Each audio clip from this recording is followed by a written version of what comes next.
¿Qué tal? ¿Cómo están? Muy buenas noches. Un placer saludarles. Soy Fernando del Rincón. Bienvenido a Conclusiones. Bienvenido a casa. Mi casa es su casa. Por supuesto, estamos cerrando la semana. Recuerde, hoy es viernes. Y algunos de nosotros, afortunadamente, sobrevivimos la semana. Ojalá todos los viernes todos sobrevivamos la semana, porque las cosas no están nada fáciles. Los que no sé si van a sobrevivir el proceso electoral en términos democráticos son mis hermanos hondureños, mis hermanos catrachos, porque hay muchas cosas en juego, hay muchas dudas, hay mucha tensión, hay mucho estrés. Y bueno, se lo digo, pocas opciones, hay que decirlo tal y cual, ¿no? Tal y cual, pocas opciones. Por supuesto, en la semana me acompañaron Salvador Narrala. Usted vio la entrevista, generó gran controversia y reacciones, sus declaraciones, no solamente en Honduras, sino también a nivel internacional. Y Yanni Rosenthal, que también me acompañó, que también está como candidato, precisamente. Estuve haciendo junto a mi equipo las gestiones para que nos acompañara Xiomara Castro y que también nos acompañara Papi, como se le conoce, ¿no? Nasri Asfura, el candidato del oficialismo. Por supuesto que de Xiomara Castro, ni sus luces, así tal cual se lo digo, ni sus luces nunca nos contestaron, ni sí ni no, desaparecieron, así nada más, ¿no? Como es costumbre de muchos, por algo será. Bueno, por lo menos para decir, oigan, no queremos, ya está. No queremos jugarnos nada ni arriesgarnos. Pero bueno, Salvador Narrala hizo el trabajo. No sé qué tan bien les haya ido con los números, pero Salvador Narrala estuvo aquí porque es el candidato de fórmula de Xiomara, ¿no? Y entonces seguimos con lo de Papi. Estábamos buscando a Nasri Asfura. ¿Y sabe qué pasa? A Río Revuelto, ganancia de pescadores. Inmediatamente después de la entrevista con Salvador Narrala, obviamente el partido oficialista, el Partido Nacional y integrantes de la campaña de Nasri Asfura, pues tomaron muchas de las declaraciones para, ya sabe, hacer las tendencias, destruirlo en las redes sociales, en las plataformas digitales, le dieron con todo, y ahí se fue de boca el diputado Gilbert Bertrand, diputado del Partido Nacional, representante del Partido Nacional, ¿no? ¿Por qué se fue de boca? Porque entonces tiene la frescura, por no decirle de otra forma, de salir a decir que desconocía, lo voy a parafrasear, ¿no? Desconocía quién era la persona del Partido Nacional que había rechazado las solicitudes de entrevista de un servidor, pero que Papi, como le dicen al candidato oficialista, no tiene ningún problema en aceptar ser entrevistado por Fernando del Rincón, o sea, su servilleta, ¿no? O sea, yo. Pues Gilbert Bertrand, parece que sí tienen todo el problema para que entrevistemos a Nasri Asfura. Todo el problema. Se fue de boca envalentonado por la paliza que le estaban dando a Salvador Narrala y quiso poner a su candidato como el más dispuesto y que no tenía miedo y que aquí iba a estar. Mentira. Ajá. Y si no, bueno, desmiéntame, Gilbert. Mentira, es un mentiroso, diputado.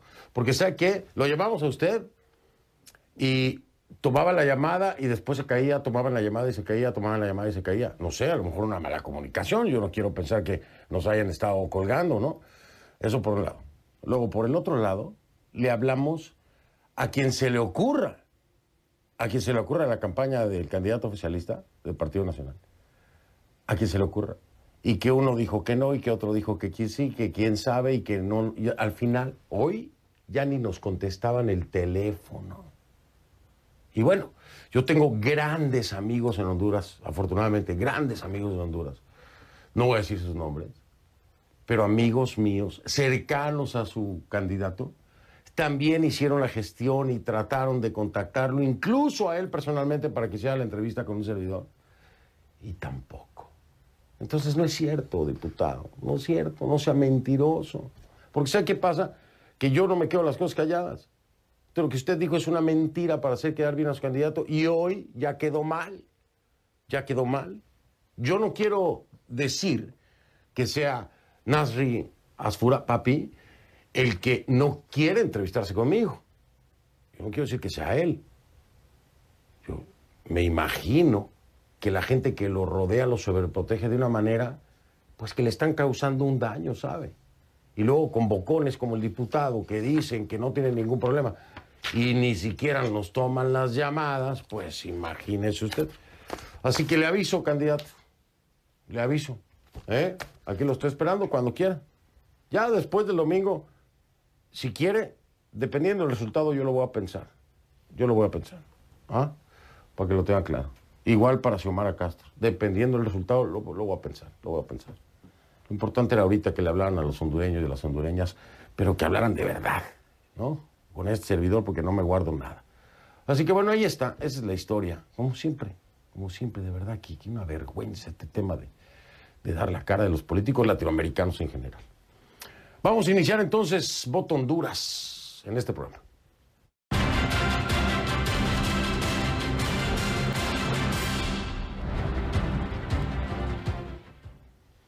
Y le pido que a partir de este momento me acompañe utilizando la etiqueta numeral CONCLUELEXHN. CONCLUELEXHN de Elecciones Honduras, HN por supuesto de Honduras. CONCLUELEXHN es la etiqueta, el hashtag CONCLUELEXHN. Sus comentarios a mi cuenta en Twitter, @soyfdelrincón, @soyfdelrincón. Esa es la cuenta en Twitter. Mire usted, esta semana Michelle Bachelet, la alta comisionada de las Naciones Unidas para los Derechos Humanos, expresó su profunda preocupación sobre la violencia política en Honduras, ¿sí? Esto de cara, por supuesto, a las elecciones locales, generales y presidenciales, que son este próximo domingo, que ya tienen registrados 63 casos de distinta índole. 63. Estoy hablándole de violencia política, De violencia política. Según esta oficina de la ONU, que también funciona, por supuesto, en Honduras, desde la convocatoria a las elecciones primarias en septiembre de 2020 hasta el momento, se han registrado 29 asesinatos, 14 ataques, 12 agresiones, 7 casos de amenazas y hasta un secuestro. Dijo Michelle Bachelet, abro comillas, estoy profundamente preocupada por lo que estamos observando en Honduras.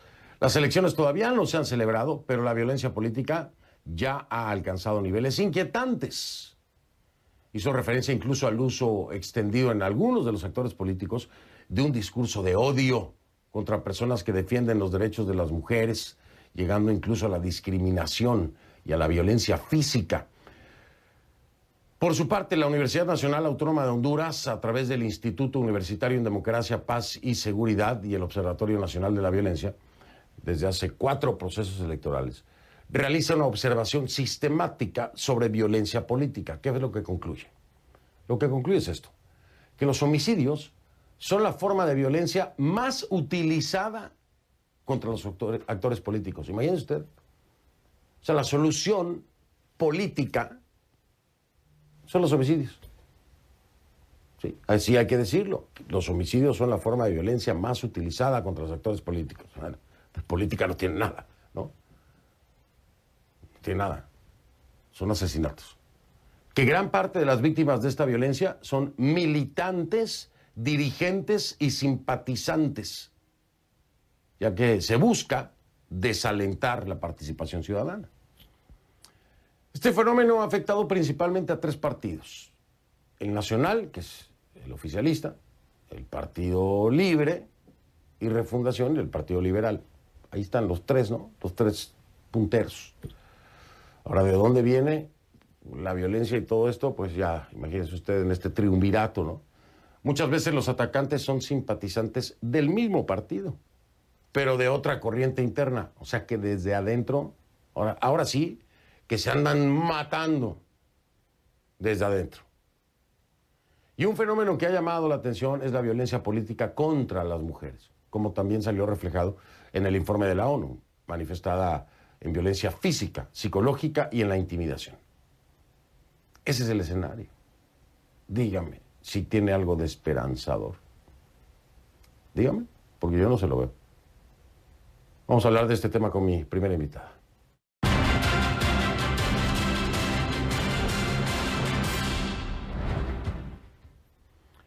Ella es Migdonia Ayestas, es directora del Observatorio Nacional de la Violencia de la Universidad Nacional Autónoma de Honduras, desde Tegucigalpa de la UNA, donde he estado varias veces, por cierto. Migdonia, ¿cómo está? Bienvenida, gracias. Muchas gracias, Fernando, por la invitación y por conversar sobre un tema que es de preocupación para el país, como es la violencia política, porque está quitándole la vida a los actores políticos, y eso es una preocupación tal como lo establece la Alta Comisionada de los Derechos Humanos. Es terrible, y digo, para que se manifieste así como lo hizo, porque fue muy contundente, hay que decirlo, Michelle Bachelet, es porque las cosas son gravísimas. Estaba leyendo yo documentación acerca de lo que ustedes han registrado. 31 homicidios contra actores políticos. Sin duda, y déjeme aumentarle la cifra. A esta fecha ya van 33 candidatos a cargos de elección popular, y que siempre son la base de los partidos políticos las que están perdiendo la vida. Y de ellos también hay 3 mujeres, y sumado a que hay también familias de los actores políticos. Esto es preocupante precisamente porque muchos de estas agresiones perpetradas a estos actores políticos tienen su base en esos discursos confrontativos, esos discursos que incentivan a la violencia en la base de sus partidos políticos. Y eso es básicamente lo que está afectando en este momento. A mí me impresiona, lo mismo ocurrió en México, hubo una violencia política preelectoral en las generales espantosa. Ahora, me preocupa la situación tan crispada que hay en Honduras. ¿En cuál escenario? En el siguiente. Es decir, si esto es lo que estamos viendo, 33, me dice usted ya, 33 homicidios contra actores políticos, ¿qué preocupación hay sobre lo que pueda ocurrir el día de la elección en este sentido? ¿Hay alguna preocupación de que pudiéramos ver reacciones así de radicales e intensas como más homicidios basado en un tema de política? Como dice un compañero de la Red de Equidad Democrática de Honduras, de donde somos parte para observar todo el proceso electoral, así como son las vísperas, hay que ver cómo es la fiesta. Y eso es una de las preocupaciones. Si en este momento, y comparado con los procesos electorales anteriores, en el 2013, 48 homicidios, en el 2017, 50, y que, lo quiero desagregar esos 50, 5 en las elecciones primarias, 8 en las elecciones generales del 2017 y 38 en las elecciones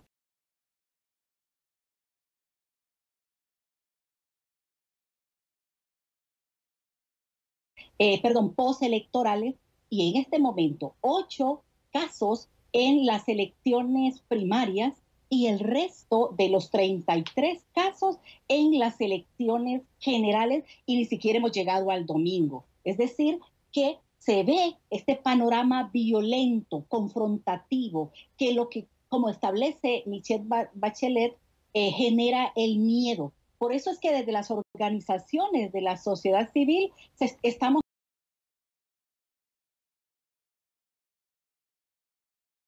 haciendo un llamado a la paz, a la tranquilidad, a la convivencia, para que no genere esos miedos, precisamente porque ayer fue el último asesinato a un líder político del Partido Libre. Porque si desagregamos estas muertes violentas por partidos políticos, el mayor afectado, si bien en las internas, es el Partido Nacional, precisamente por la confrontación interpartidaria que se presentó, pero también se ve afectado, y en las elecciones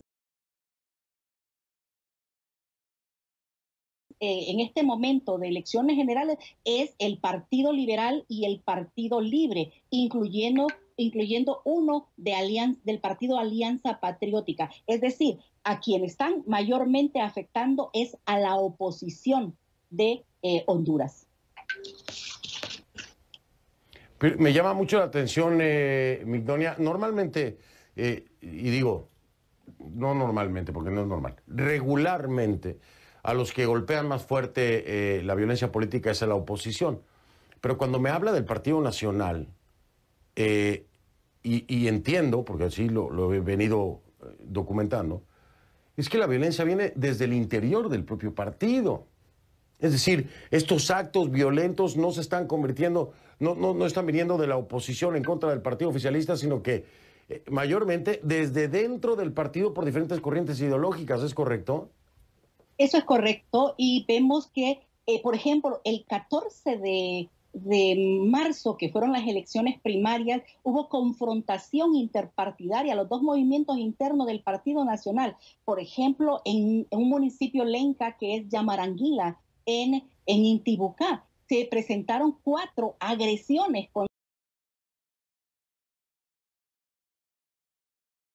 entre esos mismos movimientos internos. El Partido Nacional ha estado siendo más afectado, pero es precisamente por esas luchas que tienen al interior de su partido político.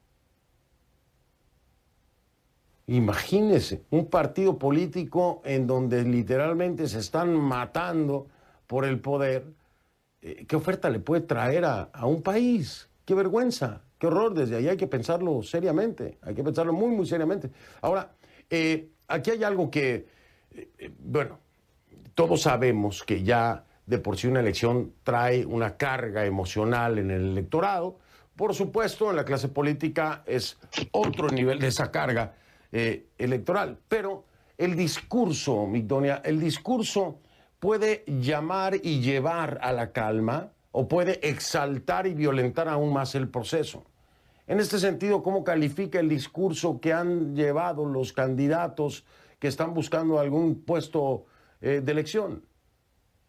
Eso es importante precisamente porque se han negado a debatir, se han negado a participar, a presentar sus ideas y sus propuestas, pero sí son abiertamente discursos violentos, un lenguaje incitador, confrontativo, polarizante, intimidante, asedian y confrontan. Y ese es lo que mandan a sus bases, precisamente que así deben comportarse. Y lo que más afecta es a los líderes de base de los partidos políticos, precisamente porque ahí están el tú a tú con la gente, y esos discursos también confrontan a los simpatizantes, a los dirigentes y a los militantes de los partidos políticos. Al final, nuestros políticos no han entendido que deben asumir un rol que les corresponde, y es de guía, es el liderazgo que se requiere en un país para tener paz y tranquilidad, que es lo que esperamos en estas elecciones. Sí, que parece que nuestros políticos en Latinoamérica no entienden nada, ni siquiera de mensajes, mucho menos en temas de corrupción. ¿Qué le puedo decir yo, Migdonia? Voy a marcar una pausa, si me lo permite, Migdonia. Seguimos hablando acerca de esto. Es muy difícil llevar a cabo así una elección. Hay mucho miedo en el electorado cuando ocurren estas cosas. Y esa es la pregunta.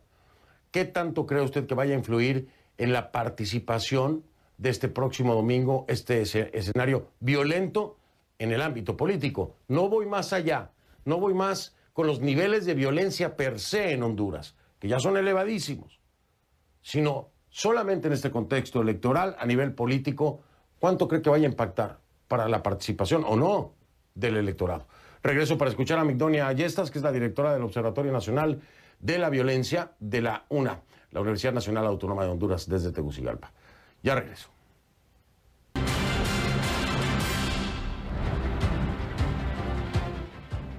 Bien, estamos de vuelta y por supuesto continúo con Migdonia Ayestas, directora del Observatorio Nacional de la Violencia de la Universidad Nacional Autónoma de Honduras desde Tegucigalpa. Y le preguntaba yo porque el tema de la participación, que es baja ya de por sí, con esto de la violencia, pues se ve mayormente afectado. O sea, al final de cuentas es un daño que se hace en los propios partidos políticos y los propios candidatos al permitir esto, al incitarlo, porque van a registrar una menor participación del electorado. Pero en este contexto, Migdonia, ¿qué tanto cree que vaya a afectar la participación precisamente?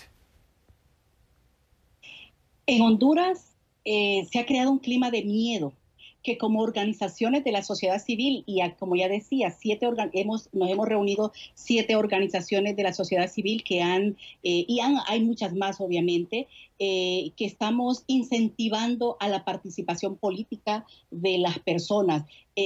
Diciéndoles que acudan masivamente a votar, porque cuando la gente vota más, se acaba el fraude. Y eso es lo que estamos haciendo, porque esto ha creado el miedo en la población. Y ese comportamiento de nuestros líderes políticos, al final lo que están afectando es nuestra democracia, nuestra incipiente democracia, que se vuelve un problema precisamente porque tiene consecuencias lamentables en el sistema democrático del país. Crean caos, miedo, violencia para que la gente no acuda. Obviamente hay partidos políticos que están sumamente organizados y que saben que de las 6 de la mañana a las 9 van a ir a votar masivamente. Hay otros que tardan más, o la gente, y sobre todo los indecisos, que en promedio es el 35%, entonces decide hasta en las tardes ir a votar. Por eso es que es importante que como organizaciones, la universidad hace un llamado precisamente para que la gente vaya a votar masivamente y en paz, que no confronte, que no agreda, precisamente para que no haya violencia el día de las elecciones. Victoria, en todos estos casos, en términos de impunidad, si tuviera que darme un porcentaje del 1 al 100%, siendo el 100% el mayor índice de impunidad y el 1 el menor, ¿por dónde ubica usted la impunidad en estos casos de violencia política? Sería generalizada.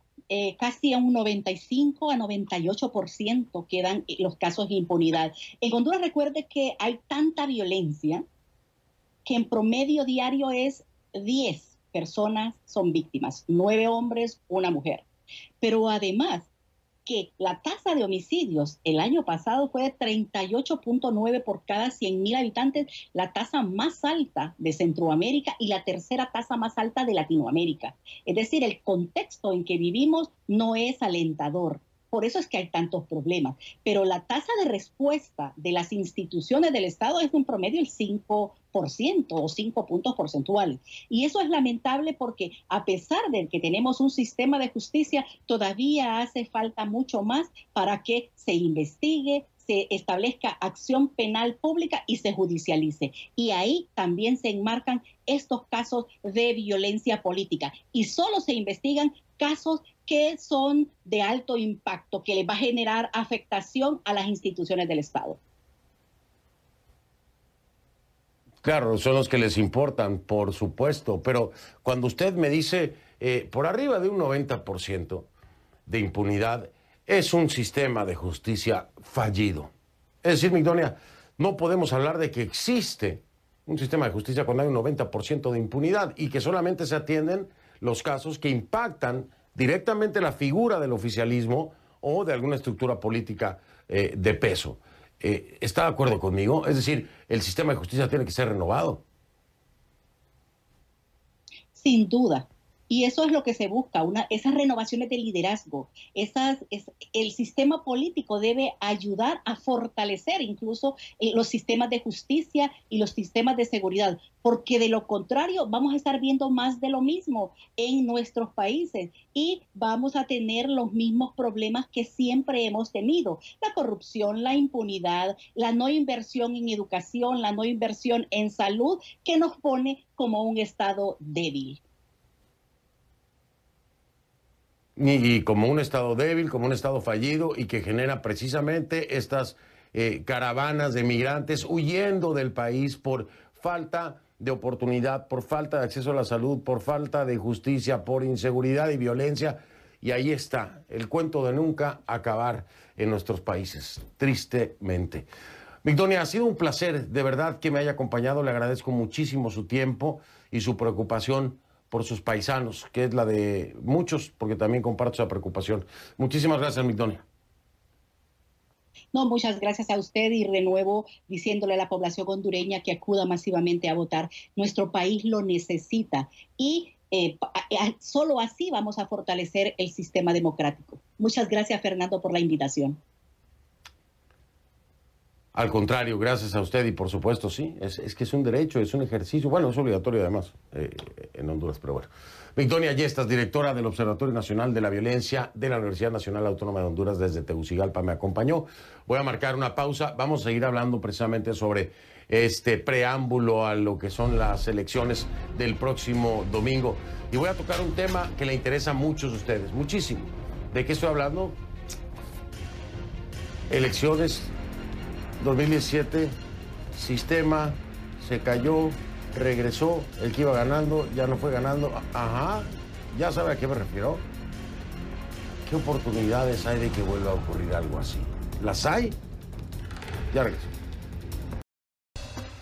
Una investigación del MIT Technology Review, basada en entrevistas con expertos, análisis de datos y de documentos, descubrió que Facebook, Meta ahora, y Google están pagando millones de dólares en publicidad para financiar a los actores del clickbait, lo que alimenta el deterioro de los ecosistemas de información alrededor del mundo. Facebook lanzó su programa de artículos instantáneos en 2015, con un puñado de editores estadounidenses y europeos. La compañía presentó el programa como una forma de mejorar los tiempos de carga de los artículos y de crear una experiencia de usuario más fluida. Esa fue la venta pública. Pero la medida capturó también dólares publicitarios de Google, ya que con el nuevo esquema los artículos se abrirían directamente dentro de la aplicación de Facebook y Google. Publicar el mismo artículo en varias páginas podría duplicar la cantidad de usuarios que hicieron clic en él y, por supuesto, generar más ingresos.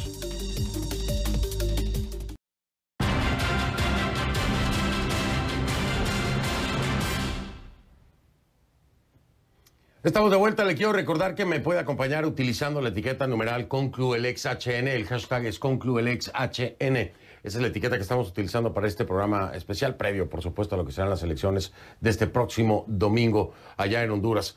Sus comentarios entonces con ConcluElectsHN a mi cuenta en Twitter, @soyfdelrincón, @soyfdelrincón. A ver, vamos a ubicarnos en un contexto muy importante que tiene preocupado, por supuesto, a muchísimos hondureños, ¿no? 2017. La gran pregunta. Y además, o sea, organismos multilaterales como la OEA, que de acuerdo a sus análisis y sus reportes, pues le echaron más leña al fuego.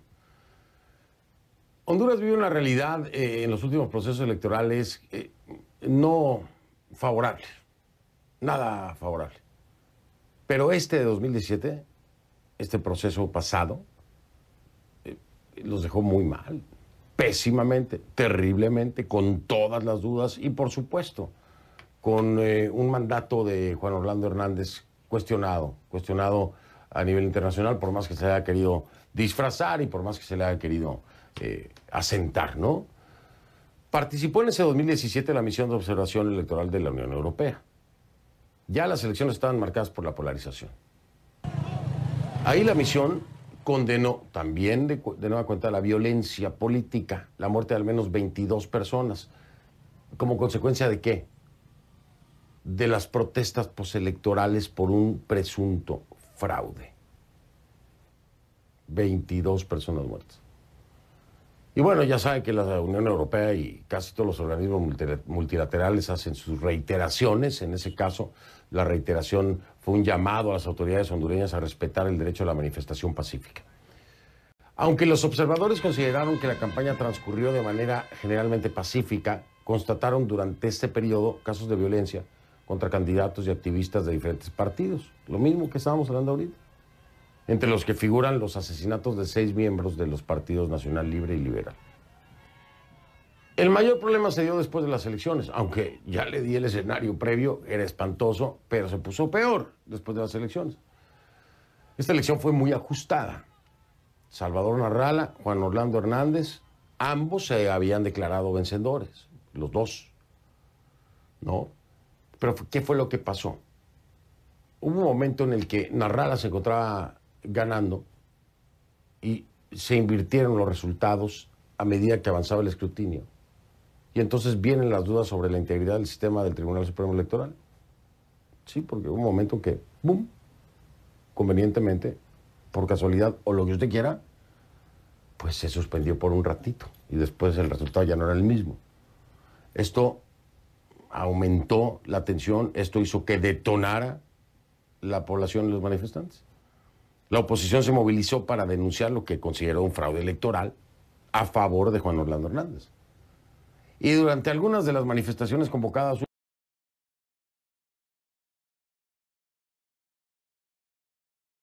hubo enfrentamientos con las fuerzas del orden, con ese saldo que ya le mencionaba yo, ¿no? 22 personas muertas.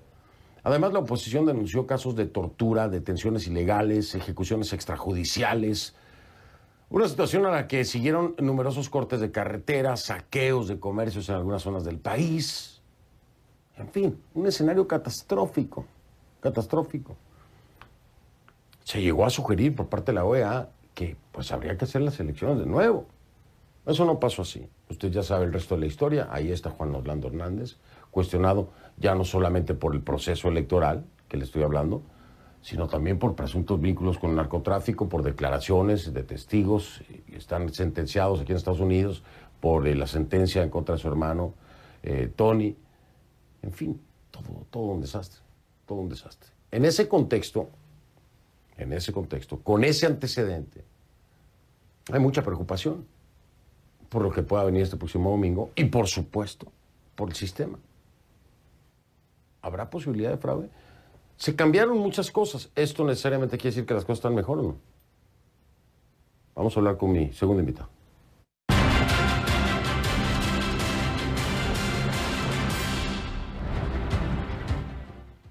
Mi segundo invitado de esta noche es Tiziano Breda. Tiziano Breda es analista de Centroamérica para el International Crisis Group.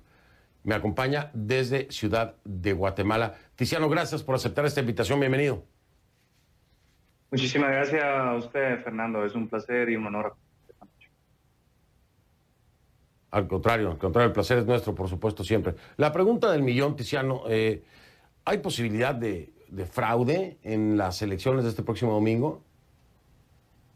Bueno, quedan muchas dudas sobre el funcionamiento, justamente como estaba mencionando usted, de las nuevas instituciones electorales, porque recordemos que el Tribunal Supremo Electoral, que avaló, que digamos, declaró ganador a Juan Orlando Hernández en 2017, a pesar de esas irregularidades, fue suprimido.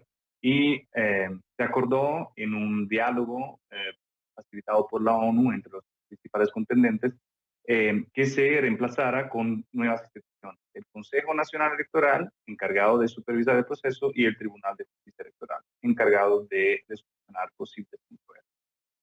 Eso es un paso seguramente en adelante, ya que en estas instituciones, pues ya no controladas por afiliadas cercanas a un partido, se pusieron representantes de los tres principales partidos para dar un poco más de balance, ¿no?, en el escrutinio. Pero este proceso, primero, se demoró mucho. La reforma electoral vino solamente 2 días, básicamente, antes de que se empezara el calendario electoral. Su presupuesto, sus alocaciones presupuestarias fueron retrasadas, se aprobaron solamente en agosto, lo que atrasó, por ejemplo, la contratación de empresas que aseguraran, por ejemplo, un nuevo sistema de transmisión de resultados preliminares. Y como una avalancha, entonces hemos visto mucho retraso a nivel técnico, ¿no? También en el tema del nuevo censo electoral, que también se supone que iba a mejorar, a evitar que hasta los muertos votaran, como se reclamaba en las pasadas. Y de hecho, pues disminuyó en casi 1 millón de personas el número de votantes para esta elección, pero a pocos días de la elección ya todavía faltan entre 200 y 300 mil personas que no han podido recibir o no han reclamado su nueva identidad para poder votar. Entonces, todos estos atrasos siguen sembrando dudas sobre efectivamente la capacidad de estas nuevas instituciones, que además es la primera elección que van a organizar. Todavía tienen vacíos legales, no hay una nueva ley de justicia electoral, por lo que tengo entendido, que se ajuste a esta nueva institucionalidad. Entonces dejan estos vacíos que generan incertidumbre. Y además, para terminar, esas instituciones están, en lugar de, digamos, servir de instituciones técnicas, ¿no?, para organizar el proceso, desafortunadamente esta representación por afiliación política vemos que está repitiendo, está reflejando un poco hasta ahora, hasta el momento, por lo menos, esta polarización, esta competición política que justamente está afuera. En la campaña electoral se está repitiendo, las tensiones se están generando dentro de esas mismas instituciones. Por lo que no es de excluir que pueda haber reclamos, irregularidades y que pueda generar esta incertidumbre nuevamente funciona. Aquí es que hay tantos escenarios en lo que acabo de escuchar que nos está diciendo Tiziano Breda, pero quiero preguntarle algo para que me responda después de la pausa, Tiziano. Los tiempos, por supuesto, los tiempos más ajustados no podían haber sido. Vacíos legales, la falta de experiencia, falta de tecnología y seguramente en muchos casos falta de capacitación también.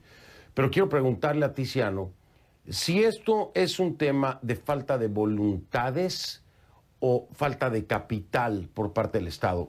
Que me dé la respuesta después de la pausa, Tiziano, desde su punto de vista, si esto es falta de voluntades, porque yo no puedo entender que a 2 días de que se abre el proceso se tome una decisión en el legislativo cuando casi han pasado 4 años. Es algo que se tenía que haber trabajado de inmediato en el país. Entonces quiero saber si es falta de voluntades, falta de capital o falta de vergüenza, ¿no? Digo yo. A una pausa, regreso. Tiziano Breda me acompaña, analista de Centroamérica para el International Crisis Group. Me acompaña desde Ciudad de Guatemala. Ya vengo.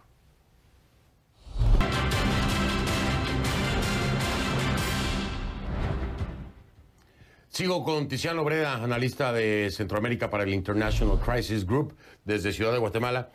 Tiziano, tengo poco tiempo, pero te preguntaba, después de haber escuchado todo lo que cambió, que no necesariamente tiene que ser bueno para esta elección, si esto ha sido una falta de voluntad o es una falta de presupuesto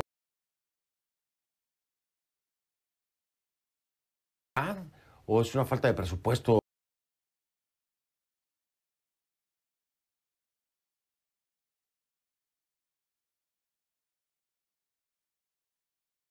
estatal. ¿Dónde lo ubicas tú? Pues seguramente, Fernando, este proceso, bueno, fue muy difícil de empezar por principio, por todas las tensiones que habían después de las elecciones. Después de la creación de estas nuevas instituciones, se vino la pandemia también, que seguramente desvió la atención de este tema. Y al final de cuentas, temo un poco que también, pero el dejar abierta esta incertidumbre, estos retrasos, le conviene de una u otra forma a todos los partidos, en el sentido de que el Partido Nacional desalienta posiblemente el voto de todos esos indecisos que podrían, pues, representar un desafío electoral, y los partidos de oposición, particularmente Libre, pues dejan abierta con esta incertidumbre, estos retrasos, la posibilidad de hacer reclamos, ¿no?, y de protestar y de aumentar su capital negocial en una posible negociación a través de este tipo de reclamos y de protestas.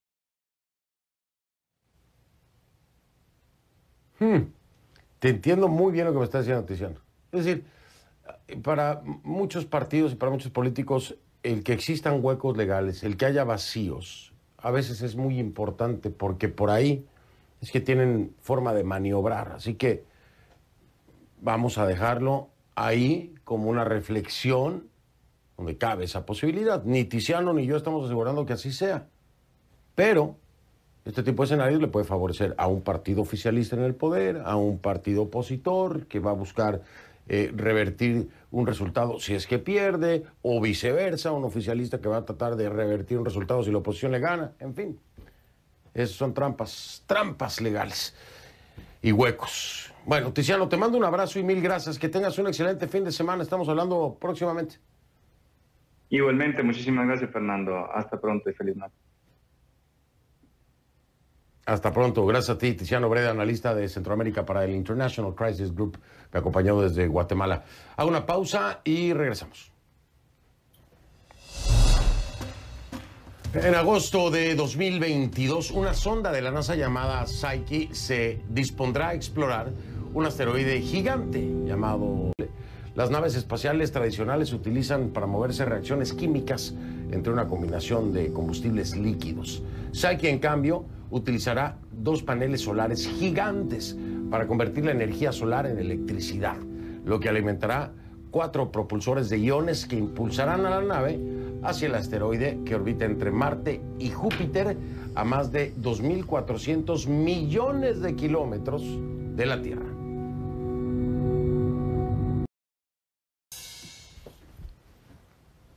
Soy Fernando del Rincón. Antes de despedirme, la invitación para que me acompañen en esta cobertura que iniciaremos el domingo sobre las elecciones en Honduras a partir de las 7 de la noche, hora de la costa este de aquí de los Estados Unidos, hasta las 9. Después tomamos un descansito de 9 a 11 y de 11 en adelante, hasta la medianoche. Así que gracias, lo veo el domingo si usted quiere, y que pase buena noche, buen fin de semana. Hasta el domingo.